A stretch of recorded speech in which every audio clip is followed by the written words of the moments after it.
Hello दोस्तों, empower law channel में आप सभी का स्वागत है। मैं आशा करता हूं कि आप सभी को मेरी वीडियो बहुत ज़्यादा पसंद आ रही होगी और मैं उनका धन्यवाद करता हूं जिन्होंने मेरे चैनल को सब्सक्राइब कर दिया है। तो जिन्होंने अभी तक मेरे चैनल को सब्सक्राइब नहीं किया, प्लीज़ वो भी मेरे चैनल को सब्सक्राइब करें और बेल आइकन को ऑन कर दें ताकि हमको हमारी अगली वीडियो के बारे में पता चल सके। और आप हमारी एक बार पिछली वीडियो को ज़रूर देखें और अगर आपको अच्छी लगे तो आप कमेंट करो और उस वीडियो को शेयर ज़रूर कर दो। तो आओ चलिए हम अपनी अगली वीडियो के बारे में बात करते हैं।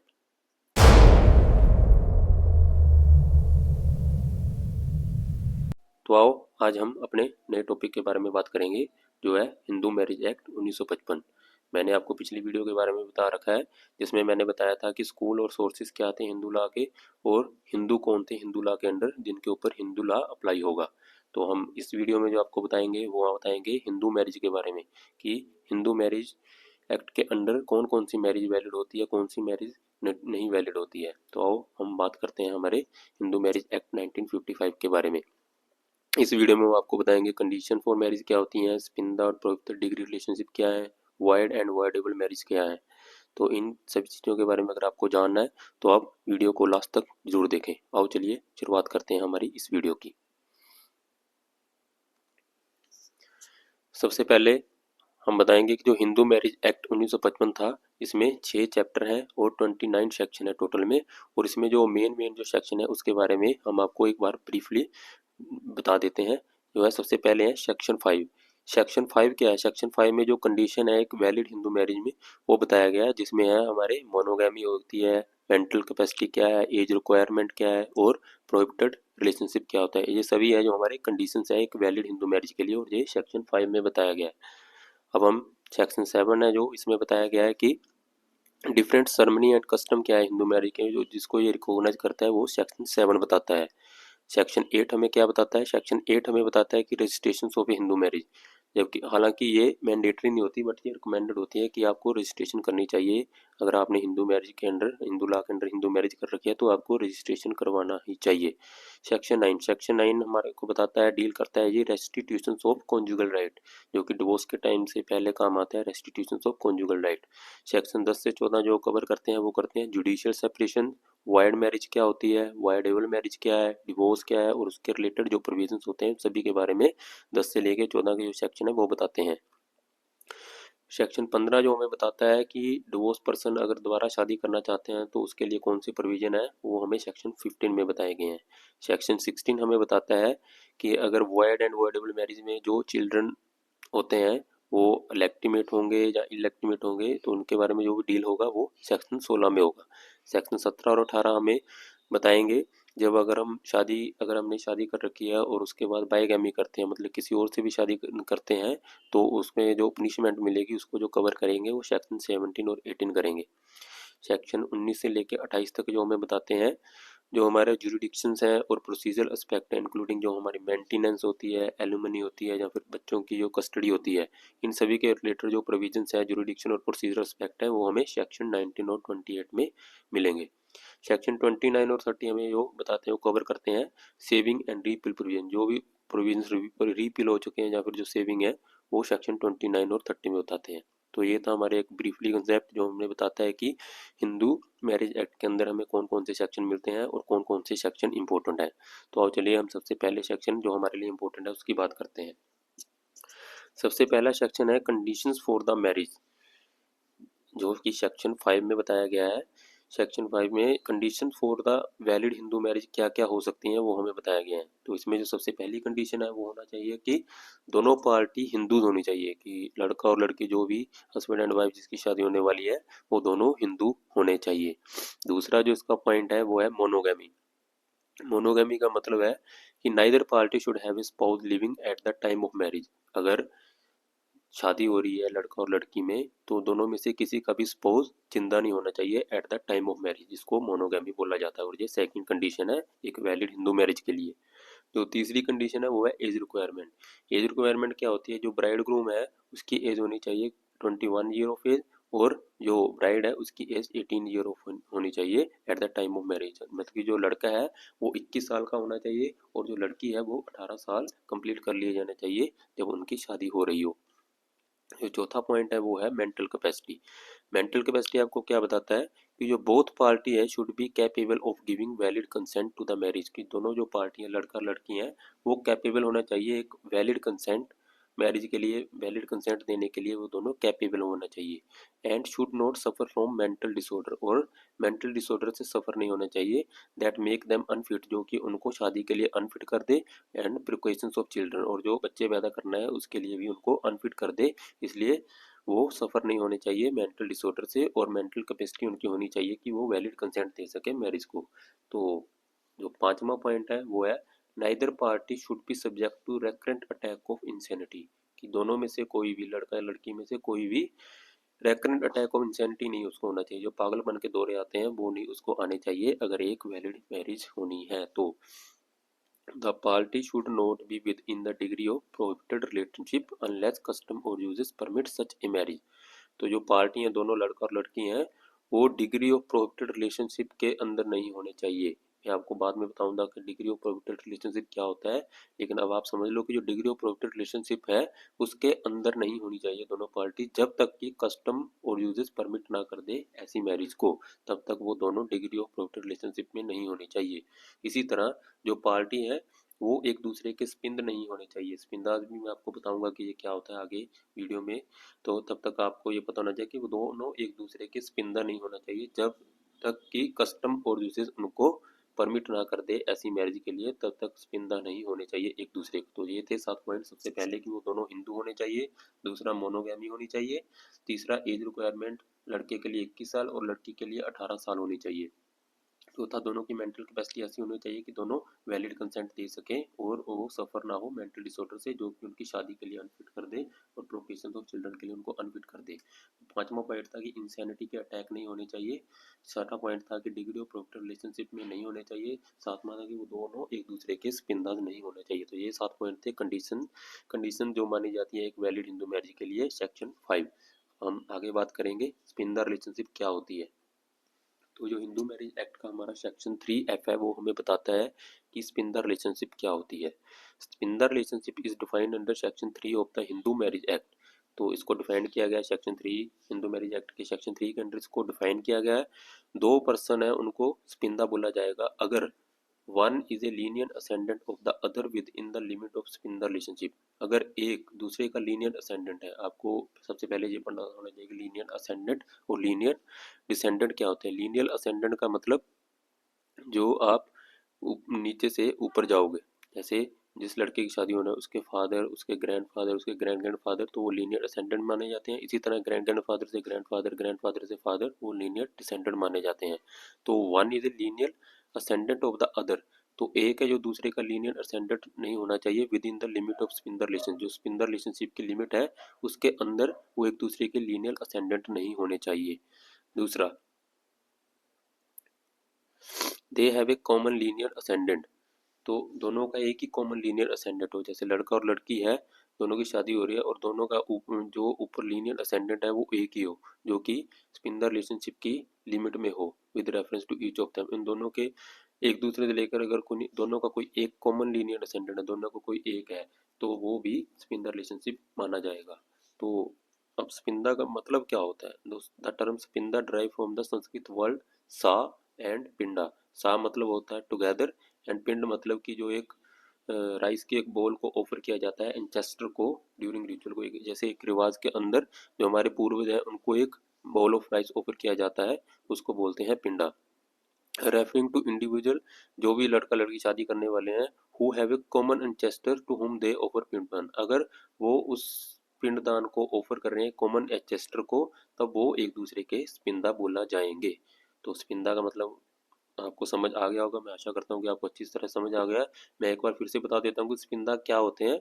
जो लीनियर असेंडेंट होते हैं एक दूसरे के within the limit of sapinda relationship, जो स्पिंदर रिलेशनशिप की लिमिट है उसमें अगर एक दूसरे का वो लीनियर असेंडेंट है और दोनों का कोई एक कॉमन लीनियर असेंडेंट है who is within the limit of sapinda relationship, तो दोनों का अगर एक ही कॉमन लीनियर असेंडेंट है तो भी वो स्पिंदर रिलेशनशिप मानी जाएगी। तो अब हम आगे शुरुआत करते हैं। थ्योरी ऑफ स्पिंदर रिलेशनशिप की क्या होती है। जो इसके लिए दो प्रोमिनेंट थ्योरी हैं, स्पिंदर रिलेशनशिप के लिए एक तो है जिम्तवाना ओब्लिगेशन थ्योरी और एक है Vijnaneshwara particles of the same body theory. सबसे पहले हम जिम्तवाना ओब्लिगेशन थ्योरी देखते हैं। ये क्या है, ये दयाबाग स्कूल्स के अंडर आता था और ये थ्योरी डिफाइन करती है कि जो स्पिंदर रिलेशनशिप होती है वो through shared offering to common ancestor, जो हम ऑफरिंग पिंडदान जो ऑफर कर रहे हैं कॉमन एंसेस्टर को, तो उसके जरिए जो रिलेशनशिप बनती है उसको स्पिंदर रिलेशनशिप बोला जाता है। और ये जोर देती है किसके ऊपर, जो हमारी रिचुअलिस्टिक कनेक्शन है, हमारा जो रीति रिवाज का कनेक्शन है उसके ऊपर ज्यादा जोर देती है। जो दूसरी थ्योरी है विजनेश्वरा की, वो क्या बोलती है, ये मिताक्षरा स्कूल के अंडर आती है और ये बोलती है कि this theory suggest sapinda relationship arises from shared bodily particles pass down through generation. जो एक जनरेशन से दूसरी जनरेशन में बॉडी पार्टिकल्स जो शेयर होते हैं उसके थ्रू जो रिलेशनशिप बनती है उसको स्पिंदर रिलेशनशिप ये मानते हैं। तो ये हाईलाइट कर रहे हैं, ये हाईलाइट करते हैं बायोलॉजिकल कनेक्शन को। तो जो पहली थ्योरी थी वो रिचुअलिस्टिक कनेक्शन को वो करती थी, जोर देती थी, तो ये बायोलॉजिकल कनेक्शन के ऊपर जोर देते हैं कि स्पिंदा कौन होते हैं। तो लिमिट क्या होती है स्पिंदा की वो भी हम देख लेते हैं। ऑन दी मदर साइड, अगर मदर की साइड से a Hindu individuals can not marry anyone with 3 generation in the line of ascent. जो लाइन ऑफ एसेंट है उसमें 3 जनरेशन तक वो माता की साइड से, अपनी मदर की साइड से वो 3 जनरेशन तक किसी से शादी नहीं कर सकता। उसी तरह फादर की साइड से वो क्या है, this prohibition extend to anyone within 5 generation. तो जो फादर की साइड से ये जो प्रोविजन है वो कहाँ तक एक्सटेंड करती है, 5 जनरेशन। जैसे अब इसको हम आगे वाली वीडियो में उसमें समझते हैं कैसे होगा। तो मान लीजिए ये है कोई लड़का जिसकी शादी होने वाली है, ये है इसका फादर और ये है इसके मदर। तो फादर के ये होंगे इसके ग्रैंडफादर और ये होंगे इसकी ग्रैंड मदर। इसी तरह जो ग्रैंडफादर होंगे इनके भी होंगे आगे, ये होंगे इसके ग्रैंड ग्रैंड फादर,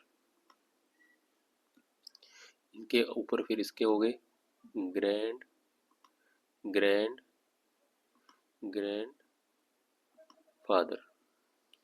तो एक देखो ये होगी फर्स्ट फर्स्ट फर्स्ट लाइन ये होगी, सेकंड लाइन जो इनके फादर और मदर थे वो हो गए, तीसरी लाइन तो जो ग्रैंडफादर और ग्रैंड मदर तीसरी, ग्रैंडफादर के आगे मतलब जो ग्रैंड ग्रैंड फादर थे वो चौथी लाइन होगी और जो ग्रैंड ग्रैंड फादर हो गए ये होगी 5वीं लाइन। इसी तरह मदर की साइड में भी जो होगा मदर, और जो मदर की तरफ से इनके ग्रैंड फादर होंगे और ग्रैंड मदर होंगे, उसके बाद ये होगी इनकी तीसरी पीढ़ी। तो ये है जिसकी शादी होने वाली है, जो कोई पर्सन है जिसकी शादी होने वाली है, ये है इसके फादर और ये है इसके मदर।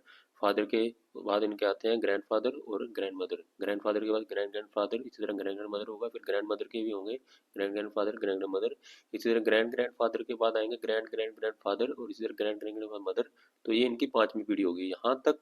और इस मदर की साइड से ये पहली फर्स्ट पीढ़ी होगी, ये सेकंड और ये थर्ड लाइन होगी। तो मदर के जो मतलब जो इसके जो ग्रैंड फादर और मदर की साइड से ग्रैंड मदर होंगे, तो इनके बीच में अगर कोई रिलेशन है तब ये एक दूसरे के स्पिंद माने जाएंगे और इनकी शादी नहीं होगी। आई होप आपको ये बहुत अच्छे तरह से समझ आ गया होगा। तो मैं आपको एक बार फिर से समझा देता हूँ।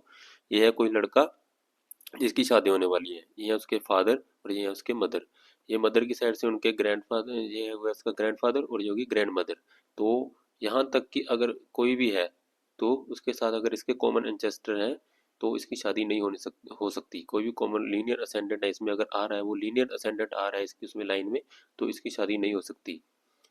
इसी तरह फादर की साइड जैसे फादर है, फादर की जैसे ग्रैंड फादर हो गए जी, ग्रैंड मदर हो गई, ग्रैंड फादर के ऊपर हो गए ग्रैंड ग्रैंड फादर, फिर ग्रैंड ग्रैंड मदर, इसी तरह ग्रैंड मदर के भी हो जाएंगे, फिर इसी तरह ग्रैंड ग्रैंड फादर के ऊपर फिर से ग्रैंड ग्रैंड ग्रैंड फादर। तो ये इसकी 5वीं पीढ़ी है। यहाँ तक अगर कोई रिलेशन इसका जिसके साथ इसकी शादी होने वाली है इनमें से किसी एक रिलेशन में है तब भी इनकी शादी नहीं होगी, क्योंकि ये आपस में एक दूसरे के स्पिंद माने जाएंगे।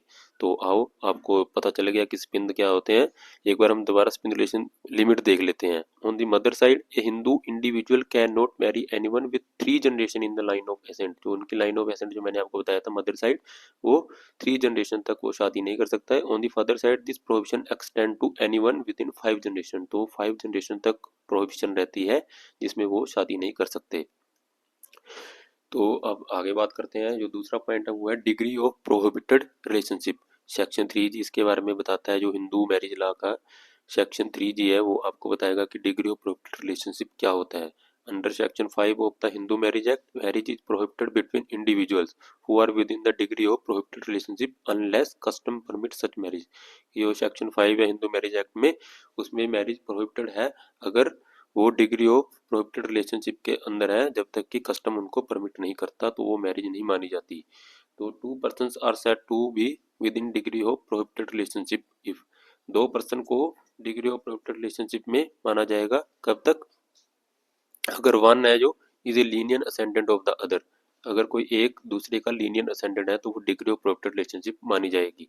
दूसरा पॉइंट क्या है, वन वाज द वाइफ और husband of A lineal ascendant और डिसेंडेंट ऑफ द अदर, अगर कोई एक दूसरे की पत्नी या पति है वो फिर लीनियन असेंडेंट, जो उनका एक लीनियन असेंडेंट है या फिर डिसेंडेंट है, तब भी वो दोनों डिग्री ऑफ प्रोहिबिटेड रिलेशनशिप में माने जाएंगे। जो तीसरा पॉइंट है, one was the wife of the brother और फादर्स और मदर्स ब्रदर्स और mother sisters of the other. तो ये आपके लिए बहुत कंफ्यूजन वाला हो गया होगा, इसको मैं आगे अच्छे से समझाता हूँ क्या है। तो होता है कि they are brother and sisters, uncle and niece, aunt and nephew, children of brother and sisters और टू ब्रदर्स और टू सिस्टर, मतलब कि ये तो सिंपल रिलेशंस है, भाई और बहन नहीं होने चाहिए, अंकल एंड नीस नहीं होने चाहिए, आंट एंड नेफ्यू नहीं होने चाहिए, और चिल्ड्रन ऑफ ब्रदर्स, जहाँ ब्रदर और सिस्टर की जो चिल्ड्रन है उनके वो नहीं होने चाहिए। तो ये सारे डिग्री ऑफ प्रोहिबिटेड रिलेशनशिप में माने जाएंगे। आपका मैं इसको तीसरा पॉइंट है जो आपको अच्छी तरह से समझाता हूँ, वो क्या है। जैसे कि इसमें जो बताया गया था, one was the wife of the brother और फादर, मतलब कि one was the wife of the brother, जो मतलब भाई है उसकी वाइफ, और फादर्स और मदर जो जहाँ पिता है और या माता है उनका भाई, या पिता का भाई जैसे चाचा चाची हो गई, और माता का भाई मामा मामी हो गई ये, और mother sisters of the other, और जो मदर सिस्टर्स हैं मतलब कि मासी होगी। तो किस किस से शादी, किस किस से, अगर वो किस किस की वाइफ नहीं होनी चाहिए, एक तो अपने भाई की वाइफ नहीं होनी चाहिए, जहाँ फादर के भाई की वाइफ मतलब चाची, मदर के भाई की वाइफ मतलब मामी, और मदर की बहन मतलब कि मासी, ये नहीं होना चाहिए। अगर ये होता है तो वो डिग्री ऑफ प्रोहिबिटेड रिलेशनशिप में माना जाता है और ये मैरिज वैलिड नहीं मानी जाएगी। इसी तरह एक बार दोबारा आप देख लो, दो पर्सन कब होंगे जब डिग्री ऑफ प्रोहिबिटेड रिलेशनशिप में, कब आएंगे, जब एक दूसरे का लीनियर असेंडेंट होगा, कि कोई एक है, जैसे लीनियर असेंडेंट आपको पहले मैंने स्पिंदर रिलेशनशिप में बताया कि लीनियर असेंडेंट क्या होते हैं, जो जैसे फादर मदर उनके ग्रैंडफादर, ये सारे लीनियर असेंडेंट हैं। तो एक दूसरे के लीनियर असेंडेंट नहीं होने चाहिए। वन वाज द वाइफ और husband of A lineal ascendant और डिसेंडेंट ऑफ अदर, जो एक है वो, जो उनका कोई भी अगर लड़का या लड़की दोनों जो वाइफ और हस्बैंड है वो लीनियर असेंडेंट और डिसेंडेंट, एक दूसरे के लीनियर असेंडेंट और डिसेंडेंट, जैसे लड़का है वो किसी दूसरे का लीनियर असेंडेंट है, या फिर जो लड़की है जो किसी दूसरे का लीनियर डिसेंडेंट है, तब भी ये डिग्री ऑफ प्रोहिबिटेड रिलेशनशिप में माना जाएगा। तीसरा आपको बता ही दिया, वाइफ किसकी नहीं होनी चाहिए, भाई की नहीं होनी चाहिए, चाची नहीं होनी चाहिए, मासी नहीं होनी चाहिए, और मामी नहीं होनी चाहिए। और उसके बाद भाई बहन नहीं होने चाहिए, अंकल नीस नहीं होने चाहिए, वो आंट एंड नेफ्यू का रिलेशन नहीं होना चाहिए, और भाई और बहन के बच्चे नहीं होने चाहिए। तो ये सभी अगर कुछ आ रहा है तो वो डिग्री ऑफ प्रोहिबिटेड रिलेशनशिप माना जाएगा। आओ चलिए अब हम अपने अगले टॉपिक की बात करते हैं, वाइड मैरिज। वाइड मैरिज क्या होती है, जो सेक्शन 11 है हिंदू मैरिज एक्ट 1955 का, वो हमें बताता है कि वाइड मैरिज क्या है। A wide marriage is considered invalid from its inception, इसको शुरू से ही इसको मतलब इनवैलिड माना जाता है, मतलब वाइड एबिनिशन मतलब शुरू से ही जब इसको इनवैलिड माना जाए उसको बोलते हैं void marriage, as it never took place, मतलब कि ये कभी हुई ही नहीं है। तो सेक्शन 11 जो है हिंदू मैरिज एक्ट का, वो बताता है कि a marriage is null and void if it contravene any of these condition from section 5, जो सेक्शन 5 है मतलब कंडीशन ऑफ जो वैलिड हिंदू मैरिज है उसके जो अगर किसी भी कंडीशन को ये कंट्राविन करती है, जिन जिन कंडीशन को ये कंट्राविन कर रही है उसके लिए इसको वैड मैरिज माना जाएगा। सबसे पहले बाईगैमी, बाईगैमी क्या होता है, either party has a living spouse at the time of the marriage, कि जो भी मतलब दोनों में से स्पाउस में से दो भी है, हस्बैंड है वाइफ है, और जब वो शादी कर रहे हैं तो उनमें से हस्बैंड एंड वाइफ का जो लिविंग स्पाउस है, तो स्पाउस पहले से जिंदा है, तो इसको बाईगैमी बोला जाता है। प्रोहिबिटेड रिलेशनशिप, प्रोहिबिटेड रिलेशनशिप आपको मैंने पीछे समझाया है कि प्रोहिबिटेड रिलेशनशिप क्या है, the party are within degree of prohibited relationship unless permitted by custom, कि जो पार्टी है वो डिग्री ऑफ प्रोहिबिटेड रिलेशनशिप के अंदर है जब तक, जबकि कस्टम ने उनको परमिट नहीं किया है, तब भी ये वाइड मैरिज होगी। जो तीसरी कंडीशन है वो है sapinda relationship, the party are sapinda of each other unless permitted by customs, कि जो पार्टी है एक दूसरे के स्पिंदर्स हैं और कस्टम ने उनको परमिट नहीं किया, तब भी जो ये कंट्राविन होगा कंडीशन का और ये मैरिज को वॉइड माना जाएगा। तो आपको समझ आ गया होगा कि वॉइड मैरिज कौन सी होती है। की कैरेक्टरिस्टिक क्या होते हैं वॉइड मैरिज के? They are considered non existence from the beginning in the eye of laws, कि जो इनको कंसीडर किया जाता है नॉन एग्जिस्टेंट की, मतलब कि ये कभी हुई नहीं है ये शादी, शुरू से ही इनको जो मतलब कानून की नज़र में आप बोल लो इसको माना जाता है कि ये शादी कभी एग्जिस्ट ही नहीं की है। No decree is necessary to render them invalid tho a decree of nullity can be obtained for legal clarity. इसके लिए कोई डिग्री की जरूरत नहीं होती है जो इनको इनवैलिड माने, रेंडर करे इनको इनवैलिड। हाँ, आप डिग्री ऑफ नलिटी ले सकते हैं लीगल क्लैरिटी के लिए, आपको भविष्य के लिए, आप फ्यूचर के लिए आप डिग्री ऑफ नलिटी ले सकते हो। Anyone with sufficient interest can challenge A void marriage. अब इसको कौन कौन चैलेंज कर सकता है, वॉइड मैरिज को कौन कौन चैलेंज कर सकता है? किसी का भी अगर सफिशिएंट इंटरेस्ट है, कोई किसी का भी, चाहे लड़का लड़की को छोड़ के, लड़की के जैसे माँ बाप हो गए या लड़के के माँ बाप हो गए, उनके रिश्तेदार हो गए, जहाँ दोस्त हो गए, जो भी है, कोई भी अगर इसका कुछ किसी का सफिशिएंट इंटरेस्ट है वो चैलेंज कर सकता है एक वॉइड मैरिज के लिए। नो मैट्रिमोनियल राइट और obligation arise from such marriage.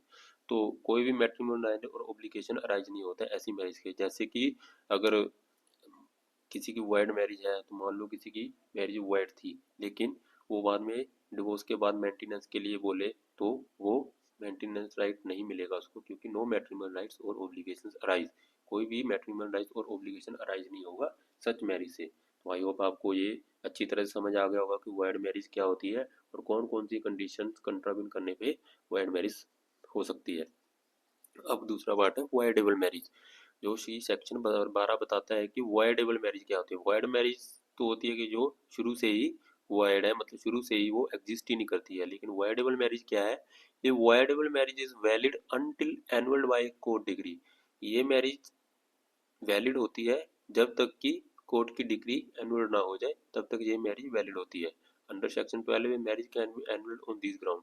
तो एक मैरिज को किस ग्राउंड के ऊपर एनुअल किया जा सकता है, किस वाइडेबल बनती है वो? इम्पोर्टेंस, इसको नामर्दी भी बोल सकते हो आप। The marriage has not been consummated due to the importance of the, कि जो मैरिज है वो कंज्यूमेटेड नहीं हुआ है, क्यों, किस कारण के लिए? इम्पोर्टेंस ऑफ द रिस्पोंडेंट, की जो रिस्पोंडेंट है वो इम्पोर्टेंस था, इसलिए ये मैरिज कंज्यूमेट नहीं हुई है। दूसरा पॉइंट इसका है mental health issue. The respondent was suffering from mental disorder making them unfit for marriage and procreation. तो जो रिस्पोंडेंट है वो सफ़र कर रहा है मेंटल डिसऑर्डर के साथ, उसको मेंटल डिसऑर्डर्स हैं जिसकी वजह से वो अनफिट है मैरिज के लिए और प्रोक्रिएशन, बच्चे पैदा करने के लिए वो अनफिट है। तो ये है इसका दूसरा पॉइंट वाइडेबल मैरिज का। तीसरा पॉइंट क्या है? कंसेंट बाय फोर्स और fraud. The consent of the petitioner और guardian was obtained by force और fraud regarding the nature of the ceremony और material fact about the respondent. तो जो कंसेंट था, जो शादी के लिए कंसेंट लिया जाना जो एक कंडीशन मानी जाती है, तो वो जो कंसेंट था वो पटिशनर का ऑब्टेन किया गया था बाय फोर्स और फ्रॉड, धोखाधड़ी से, जहाँ फिर बाय फोर्स उसको ऑब्टेन किया गया था regarding the nature of the ceremony और material fact about the respondent. Premarital pregnancy, तो जो वाइफ है वो प्रेग्नेंट है बाय समवन, किसी दूसरे के द्वारा प्रेग्नेंट है, देन द हस्बैंड, मतलब कि हस्बैंड के अलावा किसी दूसरे से अगर वो प्रेग्नेंट है time of marriage, at the time of marriage, and the husband was unaware of this fact, और हस्बैंड को इस फैक्ट के बारे में अगर नहीं पता और वो किसी और से प्रेग्नेंट है, तो ये भी एक कंडीशन मानी जाएगी वाइडेबल मैरिज के लिए। तो आपको अच्छी तरह से समझ आ गया होगा कि वाइडेबल मैरिज कब कब मानी जा सकती है, कौन कौन से पॉइंट अगर मिल जाए आपको, अगर आप इम्पोर्टेंस मिल जाए, आपको मेंटल हेल्थ इशू हो, कंसेंट बाय फोर्स और फ्रॉड हो और प्री मैरिटल प्रेगनेंसी हो, तो आपकी वो जो मैरिज होगी वो वाइडेबल मैरिज मानी जाएगी। अब की करेक्टरिस्टिक क्या होते हैं वाइडेबल मैरिज से? There main perfectly valid until annul by court, कि ये वैलिड रहती हैं परफेक्टली जब तक कि कोर्ट के द्वारा इनको एनुअल नहीं किया जाता है। इसके अलावा जब वाइड मैरिज थी वो शुरू से ही इनवैलिड मानी जाती है। Only party to the marriage can challenge a voidable marriage. जो एक वाइडेबल मैरिज है इसमें क्या है, जो पार्टीज है, चाहे लड़का या लड़की, दोनों में से कोई एक ही चैलेंज कर सकता है इसको। जबकि जो वाइड मैरिज था उसमें क्या था, कोई भी रिश्तेदार हो, माँ बाप, लड़के के माँ बाप, कोई भी उसमें चैलेंज कर सकता था एक वाइड मैरिज के लिए। A petition must be file to invalidate the marriage. तो जो इनवैलिड करने के लिए, मैरिज को इनवैलिडेट करने के लिए पिटीशन डालनी जरूरी है। टाइम लिमिटेशंस में apply for filing petition on certain ground. तो जो टाइम लिमिटेशन है वो भी अप्लाई होता है कि एक सर्टेन पीरियड है उसके बाद आप वाइडेबल मैरिज के लिए पिटिशंस नहीं डाल सकते। तो ये इसके 4 पॉइंट थे। तो ये आपको समझ आ गया कि वाइड और वाइडेबल मैरिज क्या होते हैं।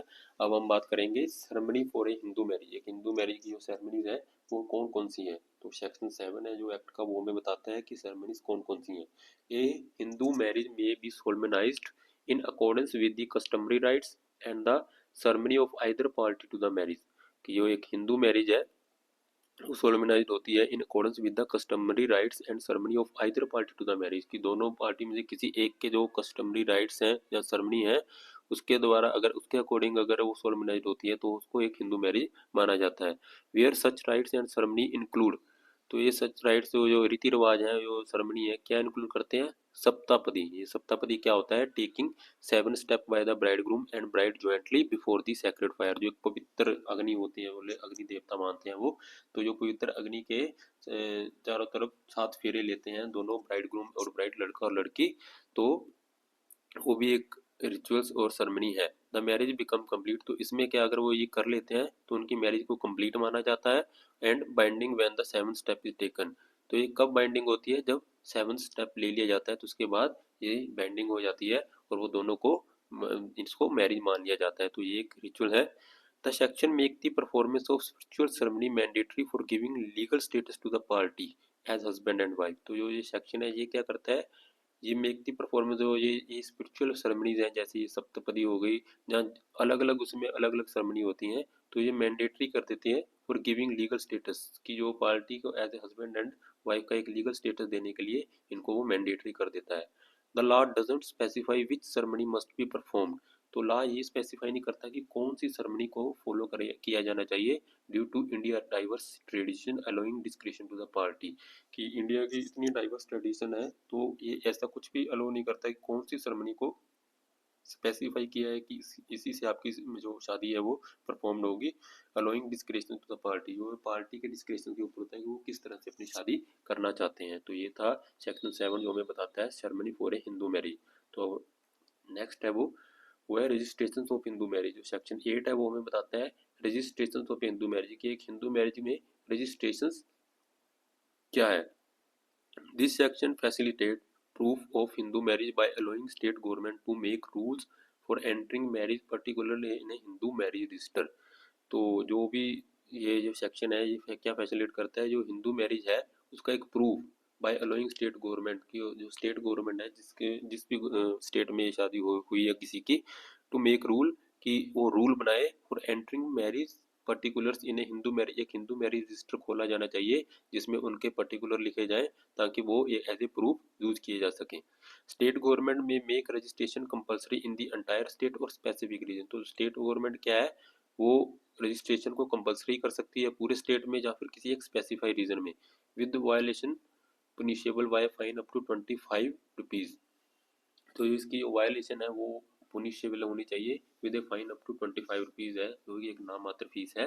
तो वो वायलेशन पुनिशेबल होनी चाहिए और रजिस्ट्रेशन कंपलसरी होनी चाहिए। All rule made under this section must be presented to the state legislation. तो जितने भी जो रूल बनाए गए हैं इस सेक्शन के अंडर वो किस मस्ट बी प्रेजेंटेड, वो प्रेजेंट होने चाहिए स्टेट लेजिस्लेचर में। अगर स्टेट लेजिस्लेचर में पहले वो प्रेजेंट होंगे उसके बाद उस रूल को फॉलो किया जाएगा। The Hindu marriage register is admissible as evidence and open for inspection at reasonable time. तो जो हिंदू मैरिज रजिस्टर है वो एडमिसिबल एज एविडेंस, उसको एज एविडेंस यूज किया जाना चाहिए एंड ओपन फॉर इंस्पेक्शन, वो इंस्पेक्शन के लिए हमेशा अवेलेबल रहना चाहिए एट रीजनेबल टाइम। जब जब उसकी जरूरत पड़े तब तब वो अवेलेबल होना चाहिए। Most importantly the validity of a Hindu marriage affected by is not affected by the omission to register.